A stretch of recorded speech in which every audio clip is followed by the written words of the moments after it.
Hey, everybody, it's John Hope Bryant, and this is Money and Wealth on the Black Effect Network on iHeartRadio. And this is my weekly ministry of finance. This is my pulpit for economic empowerment and the uplifting of all of us, whether color is not black or white, as in race, or red or blue, as in politics. It's green, as in, at least in the United States of America, U.S. currency. Wherever you're listening to this or watching this around the world, we've got a message for you too. This is about the aspiration generation. This is about all of us coming up from nothing. This is about all of us aspiring and succeeding. And we have a very special episode today. Not only is it with my brother and my friend, Van Jones, who I think is a genius, I believe is beyond and ahead of his time, which is why some people give him drama and problems, because they don't really understand the frequency that he's on, and he does not always take the time to break down how he's thinking. He's too busy doing and moving than to be overly concerned about how something is being interpreted. He rather his results speak for him. But I think it's important for people to understand Van, so they listen to him, so that more people trust him, because he, I believe, is one of the true thought leaders for the 21st century. Now, keep in mind, we killed Dr. King. Keep in mind that Dr. King's friends called him Martin Luther King, Martin Luther Coon, Uncle Tom, fell out, wannabe. And these were his friends talking after he won the Nobel Peace Prize. Keep in mind that it was it wasn't the ANC, it was his own party that Mandela, it wasn't the Afrikaans, it was the ANC that actually undercover threatened to take out Nelson Mandela, because he was, quote, negotiating with the enemy, end quote. He had brought an Afrikaner on his cabinet as vice president when he became president. That was surely ahead of his time, and nobody agreed with what he was doing, but he was a moneymaker. He was the guy bringing the cash in. He was a cachet, so people kept it quiet. But real talk, it was people in his own party who really had great animus for him, because he was just a visionary. And it was Gandhi who wanted to bring two countries together into one, and he was killed for that. It was Shimon Peres, once again, killed for trying to bring something rational, peace to the Middle East, a two-state solution. I mean, we go on and on and on. It was, Malcolm X, who came back from Mecca and said, gee, all white people are the devil. I just prayed with white people in Mecca. He was dead within 2 weeks, right? He's messing with somebody's business plan. President Bill Clinton once said, it's hard to get somebody to agree to the truth when the lie is paying your paycheck. Mm-hmm. Mm-hmm. But it doesn't be that diabolical or that cynical. It just could be, look, I'm fighting a short-term battle for the survival of my people, and I don't know what you're doing. You being the person with a vision, maybe fighting a long-term, not only a battle, but trying to win the war. And those two strategies may look different. I'm a partnership guy. The protest guy maybe likes bump John Hope Bryant. I think they understand now what I'm trying to do. But when I first started this work, people called me all kind of names, man. They rolled their eyes. Rough.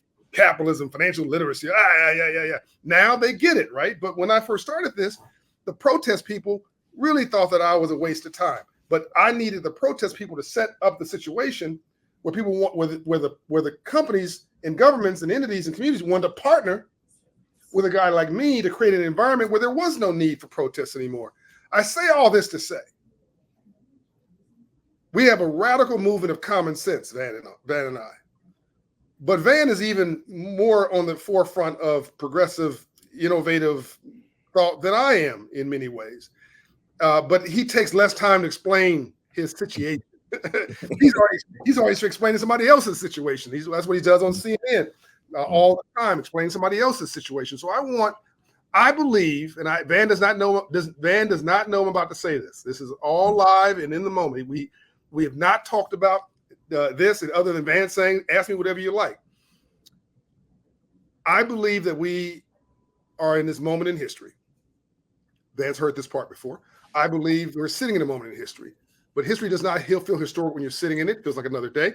I believe this is the third Reconstruction. Van's heard me say this before. Some of the listeners have heard me say this before. from the streets to the suites, from civil rights to civil rights. What you have not heard me say is I think we need a radical, transformational approach to the new capitalism, to the new economy, to the future. Mm-hmm. And that part, I want that. And I think if people can hear you say your vision on that part, which we have not discussed, and you did not know I was going to say, mm-hmm. But if I gave you the charge of saying, what's bold and audacious, if you knew there was a future and you knew you could not fail, mm-hmm. Mm-hmm. What would you say? What would you do? Yeah. What is your vision for all of us, particularly Black folks, but all of them on a go-forward basis? Well, look, I mean, it's a deep question, and let me go backwards before I go forward. You have to ask a deep question about why. If you believe in God, if you believe in a just universe, if you believe in any kind of spirit of love or whatever you want to call it, why did Black people get stolen from Africa, brutalized, mistreated, raped, assaulted, not for a day, not for a weekend, not for a decade, not for a century, but for 3 centuries? Why? How is that consistent with any high spiritual understanding of anything? Why are we here as African Americans? We'll never know the answer, but you could choose to say that that the Western civilization needed a soul, needed a moral compass, needed something within it that could keep its worst impulses in check and insist that it reach its highest goals and aspirations. And that's really what African Americans, in my mind, is what we are. If you took African Americans out of this country, even just on a political policy voting basis, this country would lurch so far into authoritarianism and despotism that you would have a menace on the planet, such of which you've never seen before. And so we have a responsibility. No, back up. You've already gone deep. Like explain to people what you just said. Like that was deep in and of itself. Yeah. Well, yeah. People have to understand where I'm coming from. I'm coming from a position that Black people have a special calling on our culture, on our lives, and on our people. That we're special people. Yeah. That we represent. Through pain and suffering, we represent hope, we have soul, we have a moral direction. We've produced world-class leaders that people around the world talk about, from Dr. King to Malcolm X. People sing "We Shall Overcome" in Eastern Europe when it's time to struggle. And the thing about that, we're only 10% of a country that's only 5% of the world. So this tiny, tiny little group of people somehow. World culture revolves around us, from hip hop. Beyonce just took over country music. I mean, this tiny little group of people has produced world-class culture, has produced world-class literature, has produced world-class political leadership. We have had one Black president already, might have a second. Hard to know. What is going on with this group? Now, if you just see us as having, being oppressed and mistreated and victimized, then you might be justified in being mad all the time. But I see our persistence here as a blessing on the world. I think that there's something in the DNA of our culture that is about justice for all. Yes. It's about hallelujah anyhow. No matter what you do to us, we still gonna praise him. No matter what you say about us, we still children of a high God. You can have the Klan outside the church right now with the lynch ropes ready. We still going to be singing. You cannot steal our joy. That no pressure, no diamonds is what I'm saying. I'm saying that the 300 years of pressure on the Black community has produced diamonds of culture, diamonds of philosophy, diamonds of insight, diamonds of political resilience. And the world needs those diamonds now. So when I look at our community, I don't look at us as victims. Yes. I look at us as a source of necessary assets, the same way Africa has necessary, what they call them rare earth minerals. Yes. They ain't rare earth minerals. They're Africa abundant minerals. They're rare to you. They're rare to you. Exactly. But they're abundant in Africa. Right. In the same way that Africa has necessary minerals, necessary gems, lithium, cobalt, necessary for the AI revolution to work, Yeah. necessary for the clean energy revolution to work. All there's no cloud computing. There's nothing in the clouds. These are data centers on Earth using materials from Africa. So the same way that Africa is materially necessary Yes. for the next human civilization, Black people are culturally and spiritually necessary for the Yes. next human civilization. And so when you see me move, I don't move like most people that you expect, because I'm not coming from a victim mindset. I'm, Mm. I just, I'm happy to go talk to anybody, Republican, Democrat, rich, poor, White House, jailhouse, because I'm standing in a tradition of greatness. I'm standing in a tradition of excellence. I'm standing in a tradition. You mentioned Dr. King. Who was Dr. King? First of all, why do we call Dr. Martin Luther King Jr. Jr.? Mm. Because his daddy was already famous. Daddy King was already famous. You Yeah. had to say Junior because this little kid came along. They had to run away from Atlanta, hide up in Montgomery to try to get his own feet under him, and did such a beautiful job when the women led the bus boycott, that he winds up standing on the steps of the Lincoln Memorial at 33 years old. Yes. 33 years old. I wouldn't let a 33-year-old borrow my car these days. But yeah, 33-year-old Black kid standing up there and reading a speech his staff wrote that wasn't very impressive. And then, but thankfully, Mahalia Jackson had heard him give a similar speech 6 weeks earlier in Detroit. And in the Detroit speech 6 weeks earlier, he had a fumbling conclusion about having a dream. Mm. And Mahalia Jackson standing behind this 33-year-old kid who's basically bombing. So tell him about your dream, Martin. Mm-hmm. Tell him about your dream. And you notice Dr. King stops and looks up and freestyles. He turns to Jay-Z. He freestyles. That's right. That's right. Whole Civil lot. rights rap. Exactly. I mean, so you have a 33-year-old Black kid freestyling at the steps of the Lincoln Memorial, and there's a plaque now honoring that 33-year-old kid, because he was a radical Afrofuturist. Please understand that. He was a radical Afrofuturist. The stuff he was talking about, that could have been Star Trek. That could have been Star Wars. He's talking about Black kids and white kids playing together. That never happened in 300 years. He was talking about a world that had never existed, and he spoke it into existence as a radical Afrofuturist, freestyle hip hop kid on the steps of So when that's what you come from, Yes. that there's now a statue of him in a city, basically it's acknowledging him as the final founder of a democratic republic.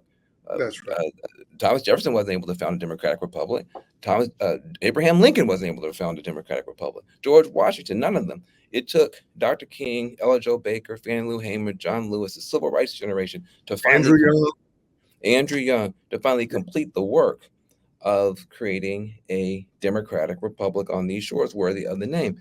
And so when you come from that, no pressure, no diamonds, you can then walk into a room with Republicans, walk into a room with Jared Kushner, walk into a room with Donald Trump, walk into a room with Wall Street people as you do, walk into a room with Silicon Valley people as we both do, and sit there like an equal, because they may have a financial blessing that our community lacks, but we have a cultural blessing, a spiritual blessing, a political blessing that is unmatched on planet Earth. So then now let me talk about the future. What is the future? Well, the future for Black people should be, how do we make Wakanda real? Before we go there, let's go back. Let's rewind the tape for a minute. And by the way, talking about a radical futurist of Dr. King. I mean, Dr. King also, very much like you, by the way, in this thinking, Dr. King also was smart enough to realize that it couldn't be win-lose. It had to be win-win. And a lot of so-called civil rights leaders today want it to be win-lose. They want them to win and somebody else to lose. That doesn't work well. So Dr. King would march, shut down the economy. White folks in the town were going crazy because their wallets were on fire after several weeks of no economic activity, because most of the folks in the town were majority Black. Then he would send Andrew Young quietly behind closed doors in a business suit. Take off your overalls, Andy. Put your business. Go meet with these 100 business leaders who have these whites only signs up.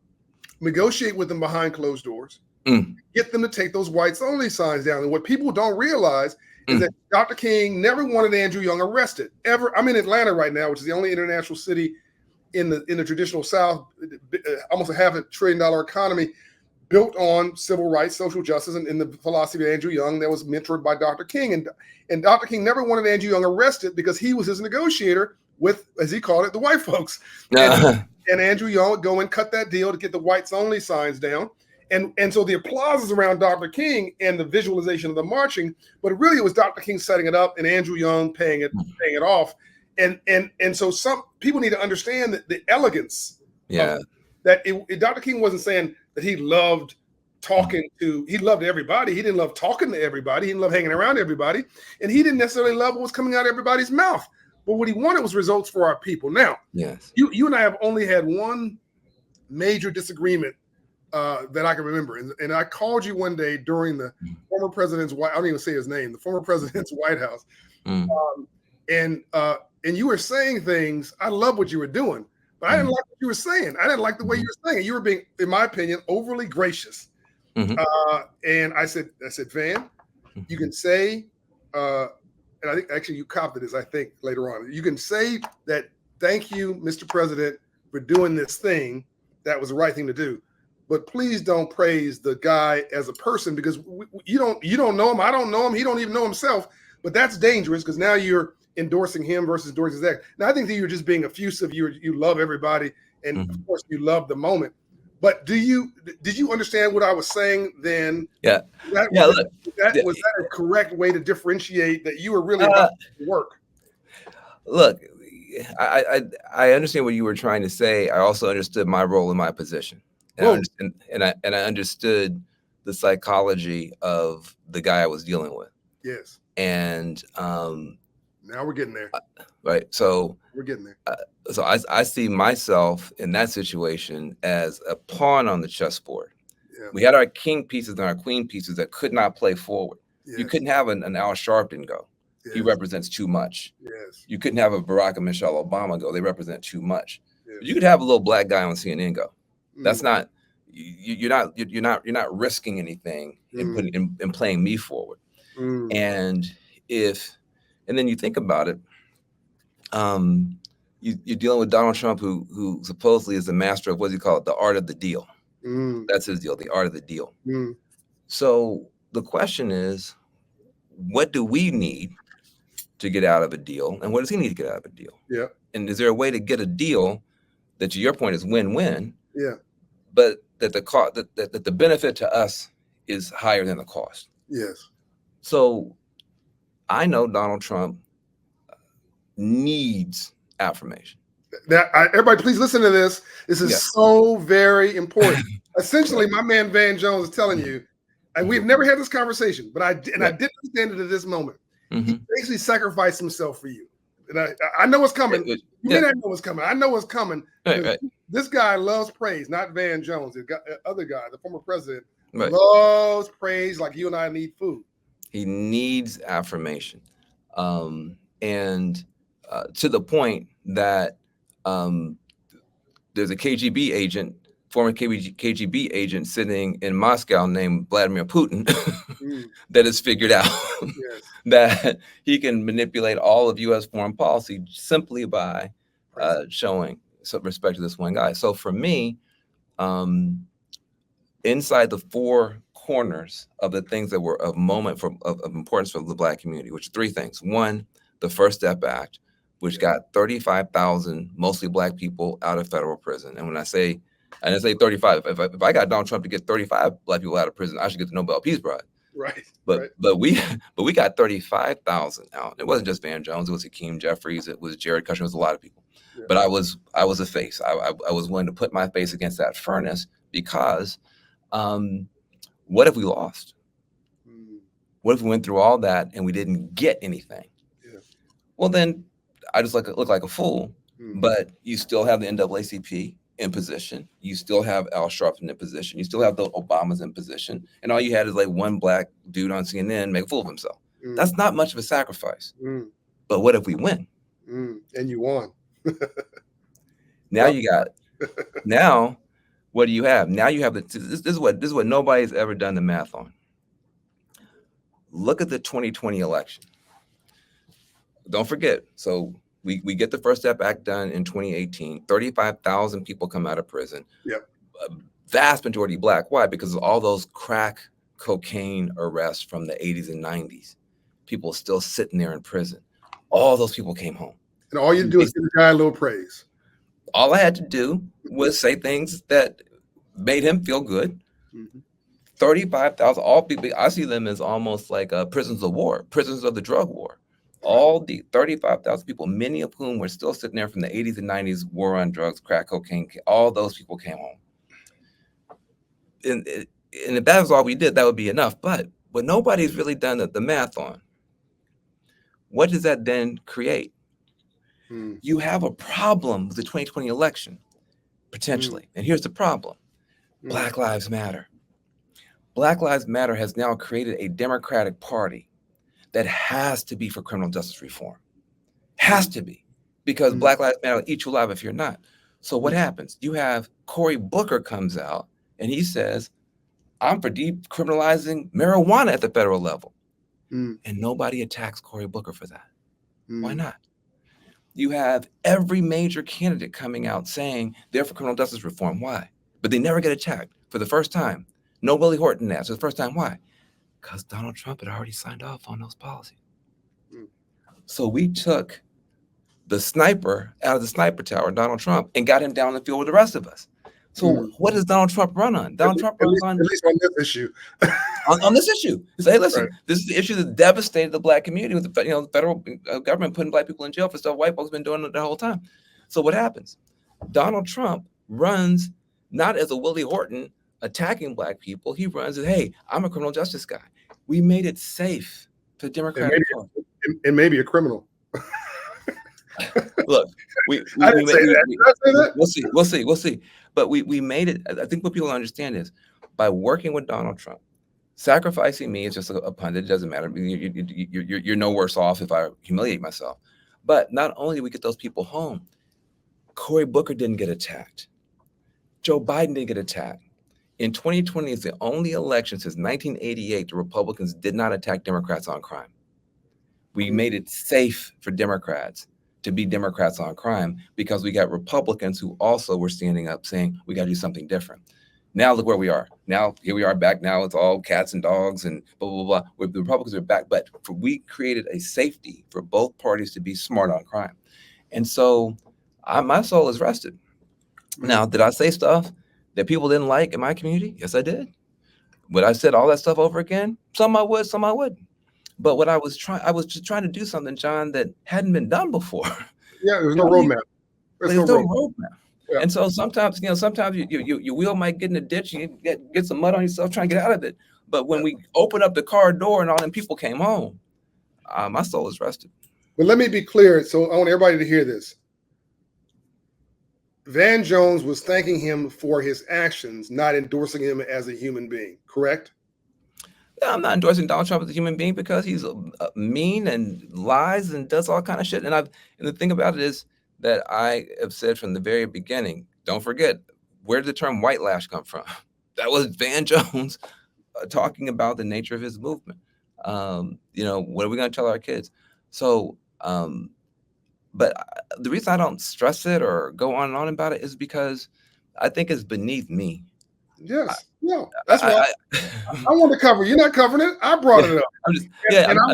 All I wanted people to hear is a clear, straight, uninterrupted explanation from you what you did. And by the way, even I didn't get the part about taking the bullet of his ego, which I'm not sure I could have done. But in fact, I know I couldn't have done it. You just say that I would have failed at this mandate because you were trying to get a greater thing done. And by the way, let me remind everybody, the civil rights president for the last 100 years is arguably President Johnson, who signed 4 civil rights bills three of which directly because of Dr. King and Andrew Young and Dr. Dorothy Hyde and all these heroes and sheroes and John Lewis, etc.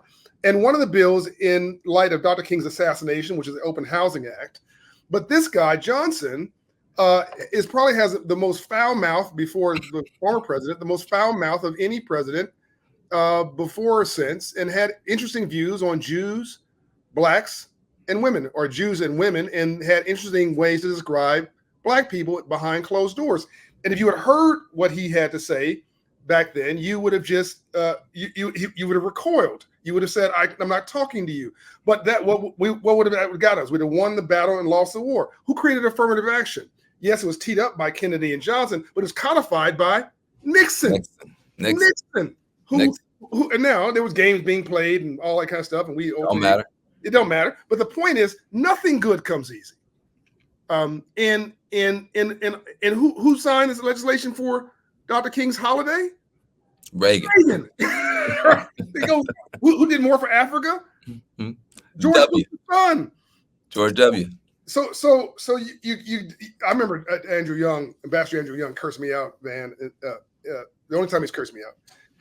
I was with President Bush the son, and I had asked him for a financial literacy bill, and he had promised that he'd get financial literacy policy done. 8 months had passed by, and I got just distraught. And Ambassador Young said, "How you doing?" "I don't know. This is some BS. This is not going." He cursed me out. Blah blah blah blah blah. "John, stop it. Be skeptical. Don't be cynical. Because when you're cynical, you've lost hope. This is not about you. This is about all of us. It's not. Get yourself out of this, right? Your job is to assume that man's a good man with bad counsel. You go in there and give that man good counsel and make him look good. Make this his idea, right?" Now, I'm not going to say the former president's a good man, but I will say that your job to make him look good got him to sign that legislation. Because there's only one client in Washington. It's the president of the United States of America. It's a little known fact amongst Washington power. And let me just add one thing before we move on. The other thing you have to realize too is, since we're getting all the way deep with it, is there are 200,000 people in federal prison right now. Well, now less than that, but there were 200,000 at that time who can't vote. Yeah, they're not allowed to vote. They have no say. Yeah, they can't march. They can't tweet. They're literally captives. Yeah, and what my progressive and liberal counterparts were wanting me to do was to say, I'm going to abandon them until I have a president that I like. Yes. Now, that could have been 4 years, 8 years, 12 years, or 16 years. I didn't know how long we were going to be dealing with a Trump presidency. It could have been Trump for 8 years and then Ivanka for 8. I didn't know what we're dealing with. Yes. So what people were asking me to do is to say, I spent 20 years working on behalf of those folks. Yeah. I was in the Obama White House after I left, Obama's staff. I was in Obama's White House every week begging for help for those folks, trying to build support for those folks. And by the way, it was also let go from the Obama White House for being too far out, too liberal, right? And it's never said a bad word about President Obama. Never said a bad word about the folks, the senior folks. I won't name names. He stepped over mess, not in it, kept it moving, and said, "Look, I did let my work stand for itself." And of course, exactly left the Obama White House under fire, and then came back and not on payroll, but continued to work with them on criminal justice reform. Yes. And so now we have a president that I don't like and a president I didn't support, but he's got 200,000 souls in his hand. Yeah. He could crush them all or pardon them all. I don't know what this man is going to do, but you're telling me I have to abandon those people for 4 years, 8 years, 12 or 16 until I have a president that I like. How do I justify that to those people for whom every day is precious and can never be returned? And so I said, listen, somebody has to go. And it should not be Obama. It should not be Obama's husband. It should not be. Okay, that was funny. It should not be. I don't know if folks are gonna get that or not. But it should not be Reverend Al Sharpton. It should not be Reverend Jesse Jackson. It should not be any of our actual, because there's nothing that people at that level could get that would be worth to give. Yeah. You cannot send in people at that level to stand next to him, because but you can send me. You can send me. I love you. I love your humility, brother. I love your humility. And I'm happy. We're about to go deeper. By the way, anybody listening to this podcast, Mhm. you've been riveted so far. We're about to go into a down an even deeper rabbit hole in a second. But I Mhm. want to commend you, brother, for standing in your truth, standing on principle. And you and I believe the same thing. I'd rather you respect me and learn to like me than Mhm. like me and never respect me. We I believe Amen. I believe and Ambassador Young has taught me well. Talk without being offensive. Listen without being defensive. Always leave even your adversary with their dignity. Because if you don't, they'll spend the rest of their life working to make you miserable. You and I believe the same thing. I'm one of few people of color, black people, who've advised black Democratic and Republican U.S. presidents. And Yep. some people will say to me, "Well, what is it like to go to dinner with the president, hang out with this president, hang out with that president?" I'll say, "Well, one president I like, and I go to dinner. One president I respect, and I go to dinner. I respect one more than I like them. I like one more than I respect and like the others. But I'm still going to dinner That's because right. the president of the United States of America, there's not 12 at a time, it's just one. I brought President Bush into South Central LA. By the way, he's a nice guy. By Mhm. the way, people called him the devil. I think it was Jay-Z or somebody called it, not Jay-Z. I mean, sorry, excuse me, Jay-Z. I love you, man. Yeah. It was Kanye Yep. called him the devil years ago. People would love to get President Bush back now. I mean, Hey, listen. my God, please, I'm so sorry. Any any of them, Romney, any of them. So I brought Bush to South Central LA, and people talked all kind of mess about why am I bringing him there. I said because he's the president. Let me think about this. All right. By the way, and we should try to get help and support out of any place that we can, because we're sitting in this moment in history. Now, on that point, let's pivot now to something an even deeper topic.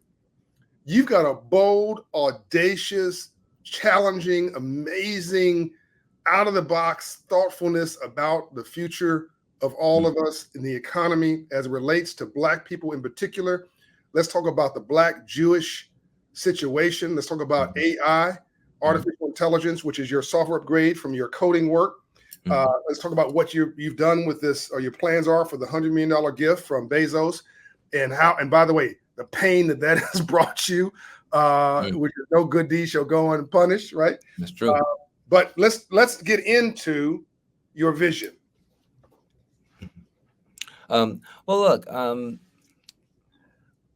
we're the best way I can get into it is to just talk about my new kids, my new babies. For my first marriage, I've got a boy in college and a boy in high school. Both good young men, good athletes. I was never a good athlete; they're great athletes and good scholars. But I also have these two little ones. A little girl who's 2.5, a little boy who's 9 months. What kind of world are they going to grow up in? You have to look at it now with artificial intelligence. My daughter's first crush and my son's best friend in a few years might be an AI. Might be an AI. That's weird. That's not the civilization I grew up in. Yeah. 30 years from now, God willing, if my daughter wants to give us grandchildren, she might open up a laptop or go into a holographic interface and use biotechnology tools to design my grandchildren. That's not civilization I grew up in. Heaven forbid, 80, 90, 100 years from now, she might be buried on the moon or Mars. Because within 100 years, we'll be a fully space-faring civilization. That is not the civilization I grew up in. In other words, my children are going to grow up in a different human civilization than the one I was born into. The question is, will it be human and will it be civilized?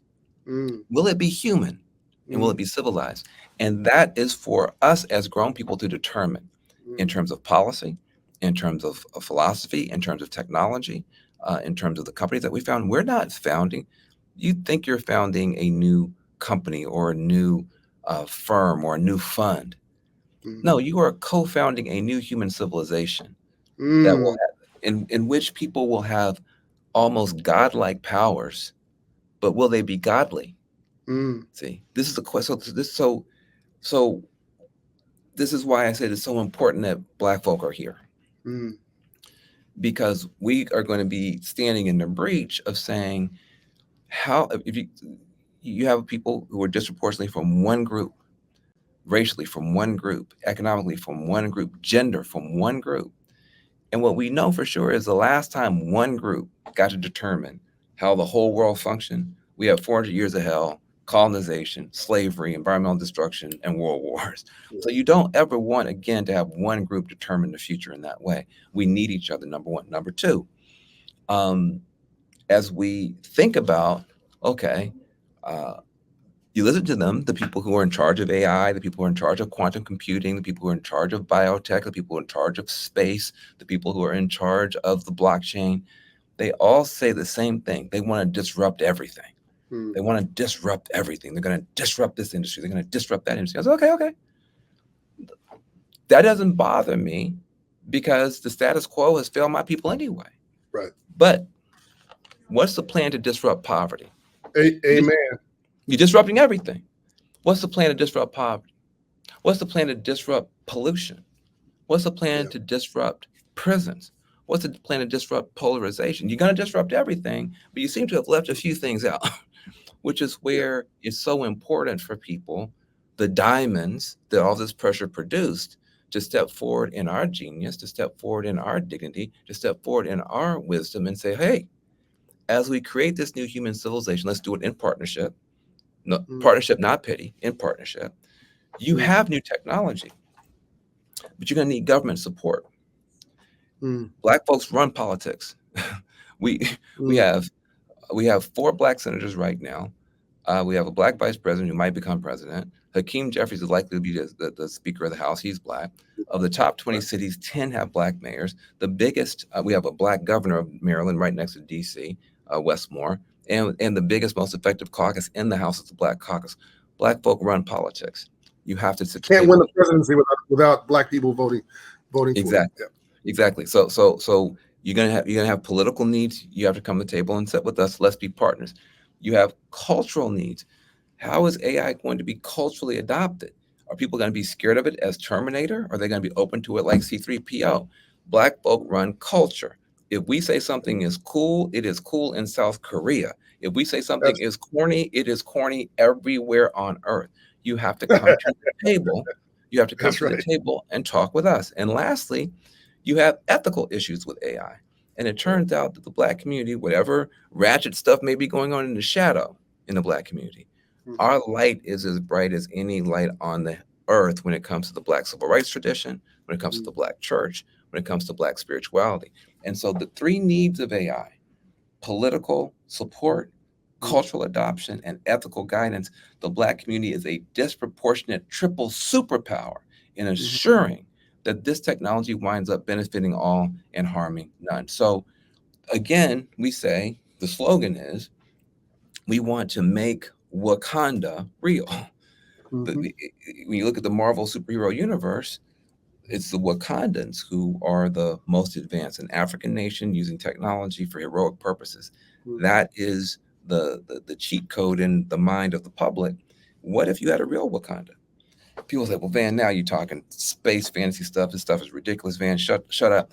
99% of black people don't know anything about AI. 99% of these black children don't know anything about AI. What are you talking about? I said, you're 100% correct. And 99% of white folk don't either. 99% of white children don't either. That's right. This is called equality. Quality. Okay. The only equality you're ever going to see in 400 years is that we are all equally ignorant of this future that's emerging. And we are equally positioned to do something about it if we decide to move first. And that's why when you came to help us in Atlanta, we did that AI Academy, all day academy, teaching grassroots leaders in Atlanta. And you came and gave the keynote speech as someone who's very close as you are to Sam Altman and the other great visionaries. It was significant. And the last thing I'll say is, Why you're on the AI Ethics Council, by the way. Myself, you, Ambassador Andrew Young, the president of Morehouse, Spellman, Clark Atlanta, Dr. French, Helene Gale, Angela Williams of the United Way Worldwide. And we got some folks we're not announced yet on the tech side, but it's going to be hot. yeah. And so you think about that, an AI council, you think about a Jedi council to advise this new empire of technology that's rising, it's important that we be at the table and that our young people be focusing on that as much as focusing on anything else. And the last thing I'll say is this: if you want a future where Black people are successful, we cannot miss the boat on technology, and we cannot lose the only ally that we've had for the past 100 years, who are the better people in the Jewish community. Now, listen, the Black Jewish Alliance is important. Okay, hold on, everybody, stop. Now, listen now. If you had, we're going to go a little long on this. We're at 40-minute mark. He's got to go. I got to go. But this is really important. If you have not passed out yet, you're about to pass out because my man's about to drop some jewels on you. I need for you to listen. Stop. Pull off the side of the road. Tell people in the car stop talking. Tell Pookie and them to chill for a minute at the park. You need to stop and listen to what Van Jones is about to say about a topic that you think you know something about this Black Jewish, I'm gonna call it situations. I'm gonna let him name it. Yeah. I'm gonna say, go ahead and, like your boy Jay-Z, go ahead and rap. Yeah. So look, I take this very, very seriously because the Black Jewish Alliance is important. Now, let me be clear what I'm talking about. There's some people who overstate this, and they pretend that there was a time, in the past where all Black people love Jews and all Jews love Black people. That never happened. That ain't never happened. You always had some Black people didn't like Jews. You always had some Jews didn't like Black people. That's not the point. The point is that the best people in the Jewish community, inspired by their cultural DNA of repair the world. That's the core cultural DNA for the Jewish community, is repair the world. That's what the Jewish people are called to do. Yeah. And the best people in the Black community who were inspired by our cultural DNA, which is justice for all. As Black people all around the world, you just cannot get us away from justice for all. Got together. And in 1909, there was a Black Jewish Alliance that was formed called the NAACP. Why was it a Black Jewish Alliance? First of all, Jews were not considered white at that time. White is an elastic concept. At that time, it excluded Jews. But number two, our backs were against the wall, both communities. You have to remember, in 1909, Jim Crow, segregation, racial terror was so horrific, so barbaric, so bloody, so brutal against Black people and Jewish people that it inspired Hitler. People think Hitler inspired himself. No, Hitler was inspired by what was happening in the United States. He took a lot of his ideas about jamming up Jews from how Blacks were being treated by America. Yeah, and it's a lot of his worldview. And the Afrikaners who implemented apartheid were stealing from what we were doing to Blacks and Jews in the United States. And so, and there was no pathway out. Don't forget, no one had ever. The United States wasn't a democratic republic in 1776, nor was it in 1909. It was a racial caste system of former slaves and now apartheid regime. No one had ever in the history of the world transformed a racial caste system into a democratic republic. It had never happened. Yeah. And so the best people in the Black community, best people in the Jewish community created the NAACP in 1909. Then in 1910, they created the organization we now call the Urban League.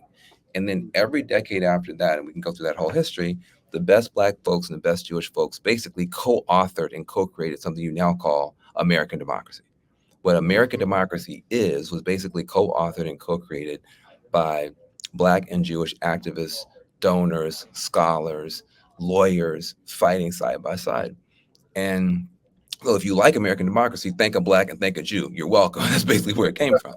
Now, now what's happening is we are getting pulled apart. And some of those reasons make sense, some of those reasons don't make sense. But it will not be good for either community, and it won't be good for the world if at least the best Black folk and the best Jewish folk can't find out a way to support and help each other. We have to be very honest. A lot of Black colleges, a lot of Black scholarships, and a lot of Black causes, when you look at the annual report, you turn it over, those are Jewish last names. When it says Rosen, when it says Gold, they chopped the Berg off, but those are still Jewish families. And so, and also, whether you're a Republican or a Democrat, it's also remarkable the way that Blacks and Jews have tended to vote together as well, and support causes together. And so, you don't want to lose that when you don't have to. You also told me that there was no, in the world, there's all these, hundreds of ethnic groups. There's no Black There's no black Greek alliance. There's no black No, alliance. there's no black Swedish alliance. There's no black Italian alliance. There's no black Irish alliance. There's no black Inuit alliance. There's no black. It's just the blacks and the Jews. That's it. So And on the other side, same thing. same There's thing. no Jewish. There's no Jewish Japanese alliance. There's no Jewish. Like, what are you talking about? So you basically look. Here's what I'll say. For all the good and all the bad, black folk need more friends and fewer enemies. For all the good and bad, Jewish folk need more friends and fewer enemies. Yeah. It'd be quite foolish for us to be enemies of each other when for 100 years we always figured out some way to work things out. And some would argue that there are 4 countries in the world who'd love for us to never get back together. Because if we get back together, we are a force to be reckoned with. We've changed the world together before. We could do it again. Someone argue, and by the way, I'm gonna give you credit for this. I've been stealing your stuff for at least 6 months on this. I steal yours all the time. Dr. King used to tell pastors around him, "Hey, Joe, that sounded really good, that quote. You know, the first 3 times I use it, I'm going to give you credit. The 4th time is mine." Exactly. So you said that Italians, Iran,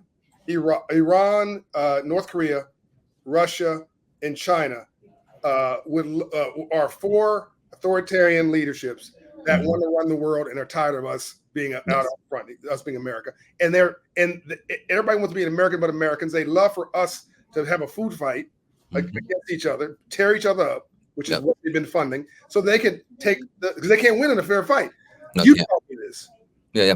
Well, I mean, I think it's important to recognize that we all know in the back of our mind that Russia, China, North Korea, and Iran are messing with us. They're messing with our elections. They're messing with our social media. But we still believe that somehow my social media is correct. they mess with everybody else's, but mine is correct. and so we have to be very careful and recognize that anytime you look at something that when you get finished, you feel really mad at one group, whether it's Republican, Democrat, Palestinian, Jewish, whatever it is, that's propaganda. Because no one group is all bad or all good. That's right. All the Palestinians are not bad. They're not all good. All the Israelis are not all bad. They're not all good. All Americans are not bad and not all good. And all blacks, all whites. So anytime you see something and over again, your algorithm is having me every time now you're madder and madder at one group and you think that you're justified, that's propaganda. And so, and then why is it that when I open up my phone, look, I hate what's happening in Gaza and I pray for those children and people every night. And why is my 20-year-old son, whenever he looks at his phone, he sees Gaza, Gaza, Gaza, Gaza, Gaza. People dying in Haiti, no Haiti, Gaza, Gaza. People dying in Sudan, no Sudan, Gaza, Gaza. People dying after Nigeria. Yeah, Gaza, Gaza, Gaza. People dying women in Afghanistan, nothing. Yeah, Gaza, Gaza. Now hold on a second Now, nobody. Look, I've been to the Holy Land. I was in Gaza before Hamas took over. I've been in the West Bank personally. I've seen the IDF, the Israeli Defense Forces, treat Palestinians terribly. So nobody has to explain. I've been there personally. I know what's going on. But Gaza, Gaza, Gaza, Gaza. Hold on a second. Who does that benefit?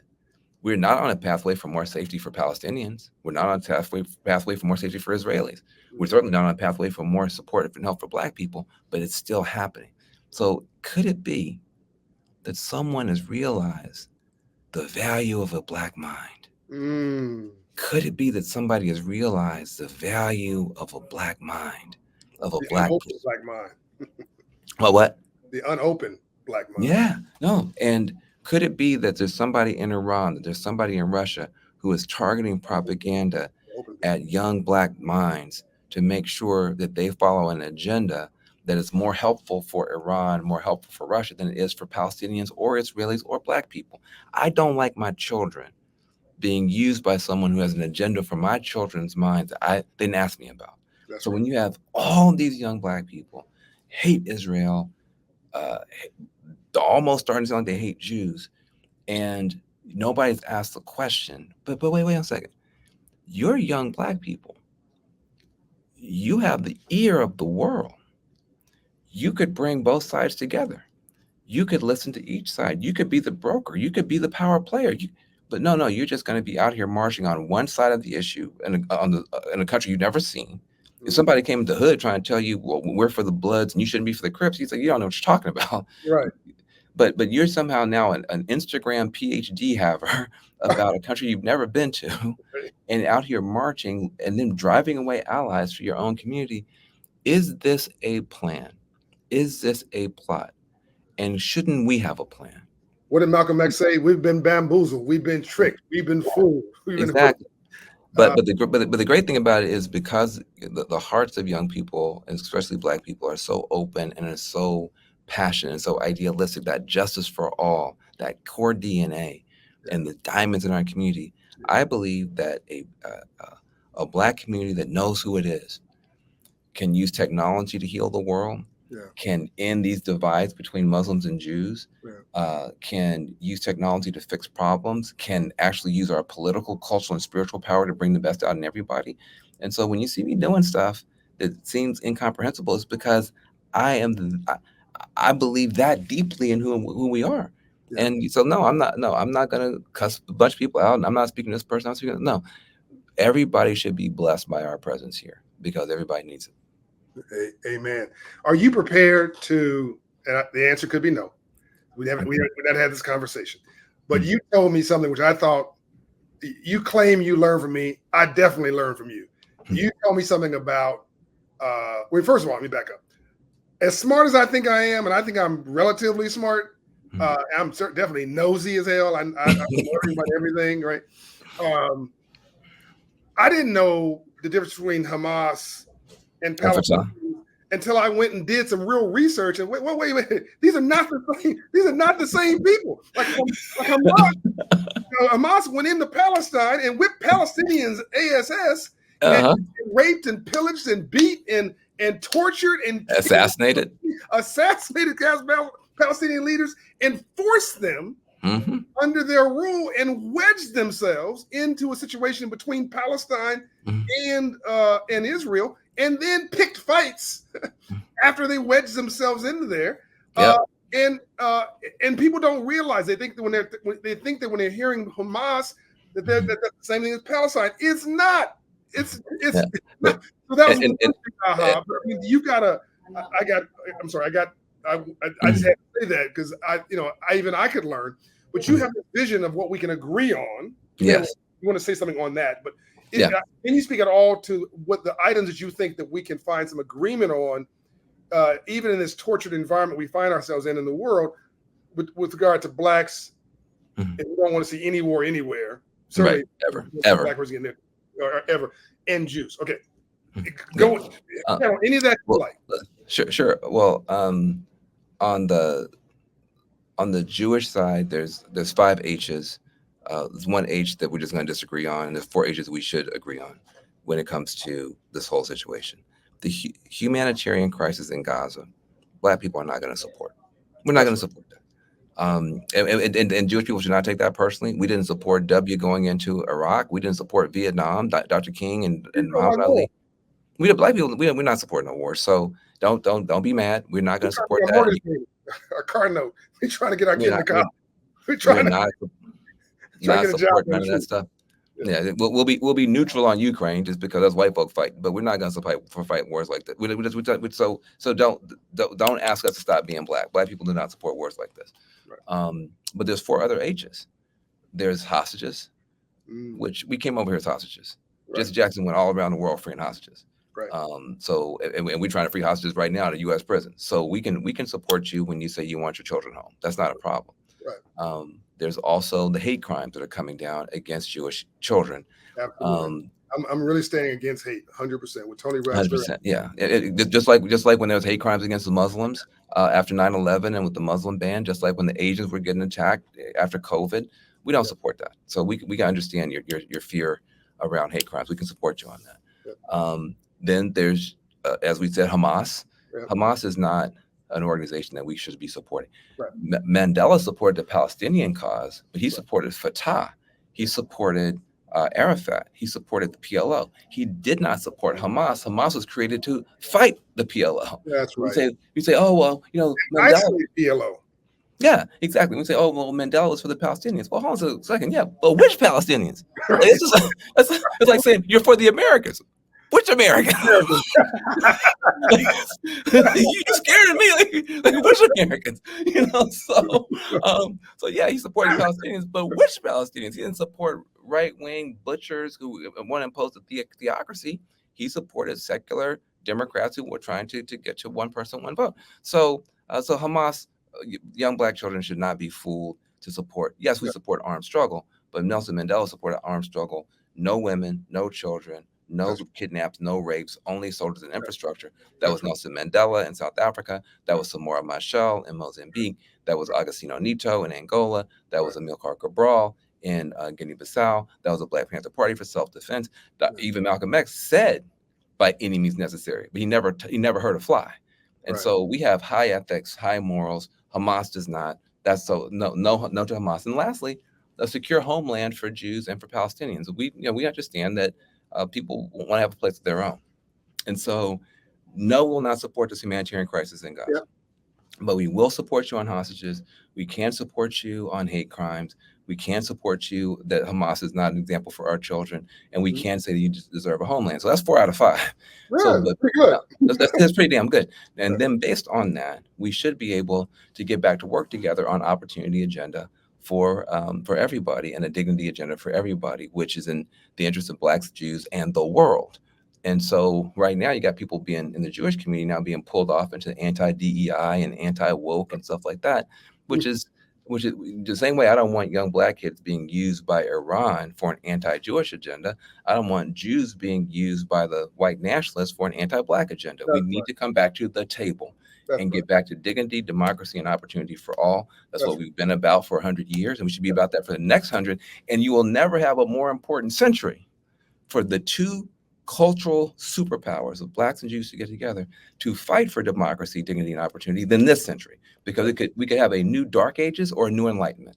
It can be a new Dark Age, and it will come down to what, as usual, what Blacks and Jews do in large part. And so that conversation about that alliance, about AI, and just about us, like, look, we had our moment to be mad at everybody, but I don't think that we need 10 more, 20 more, 30 more years of us cussing out white folk and telling them that they're racist. I think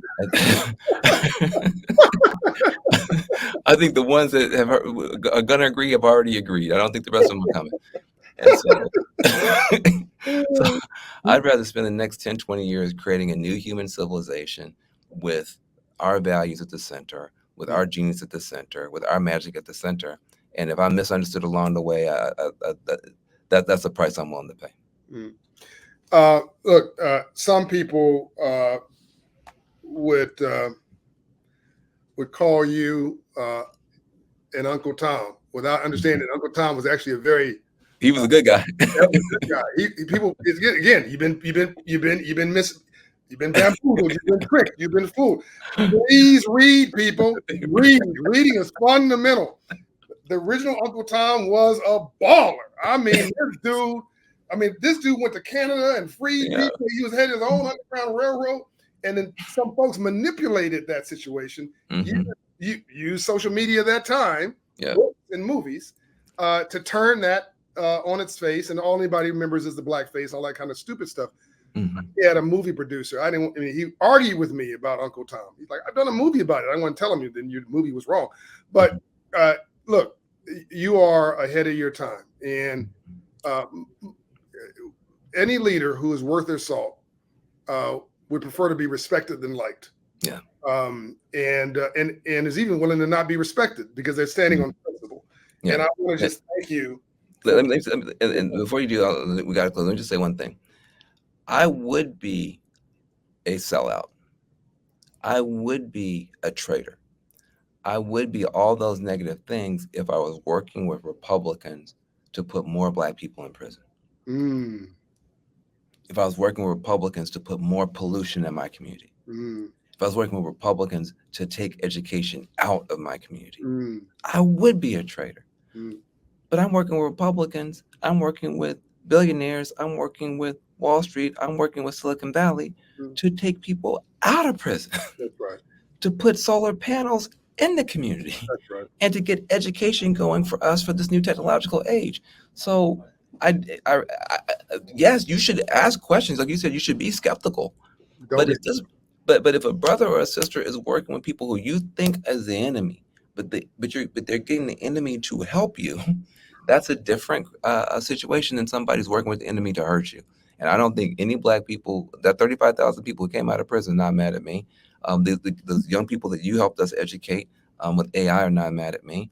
And the people who are trying to keep black colleges open and black scholarships open are not mad at me for trying to keep the black and Jewish community together. And I'm happy. Look, when I say I'm happy to be misunderstood, that's bravado. It hurts my feelings. I have to be in therapy about it. I've cried tears about it, but my soul is rested. I'm at peace with what the path that I am walking. I'm not everybody's cup of tea. People may not agree. It's been very, very painful, but I've finally come to a place, John, where I believe in what I'm doing enough to be misunderstood by my own people. When I show up at places of power, Van Jones is there. When I show up at places of influence, Van Jones is there. When I raise conversation with thought leaders about opinions that matter, Van Jones is brought up. When I think about somebody who was gifted $100 million, now I've got $4.5 billion of economic activity, but no one gave me a thing. I had to lend that money out. When I think about who was gifted $100 million with no strings attached, there's just only one person, Van Jones. And at the time, gifted by the then wealthiest man in the world, who's no dummy. When I think about somebody who's standing on principle, Van Jones, who comes to mind. When I think about somebody my wife likes, and my wife reads people really well. She lights up like a Christmas tree when she sees Van Jones, because she's all about love and she knows he is too. When I want to see a good father, I met the son. I met Van Jones' son. Young people don't play games. If they mean to roll their eyes, they will roll their eyes. If they disrespect their parents, they will disrespect them in public. And this man, when Van Jones is talking and he's off to the side looking at his son, looking at his dad, it's nothing but admiration and love. I mean, this guy is just like, that's my dad. Like, my dad is doing it. And rightfully so. And when I talked to him about his life, I didn't have to beat him into submission. He just needed, all I do was reaffirm what you've already told him. But he was respectful and considerate and just the exact young man that we want to see in Black America. You've been a father, you've been a friend, you've been a mentor to so many, you've been a helpmate, you're a visionary. You're not perfect, you're not saying you are. That's not the point. Not at all. But you're perfectly yourself. And I wish more people would stop talking about you. By the way, when I brought you to Atlanta for a meeting of Black men, it was packed. Everybody wanted to hear you. This is recently.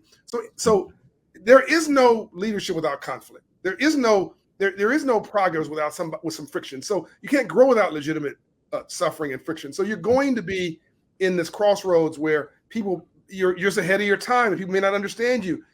And that's okay. And you've made peace with that. But I want you to know that there's a lot of people rooting for you, Van Jones. Yeah, and I want people to shut up and listen. Brother, I appreciate this. This is probably the deepest conversation I've ever had in public. So I appreciate you helping me get some of this stuff out. I have a lot of jelly in the jar. It doesn't always get out, to your point, but this has been, and you know, I don't have to brag on you. You know, you've been my leader and my teacher for a very long time, and got some of these spots before I got there and made sure I didn't mess them up. So, which I greatly appreciate.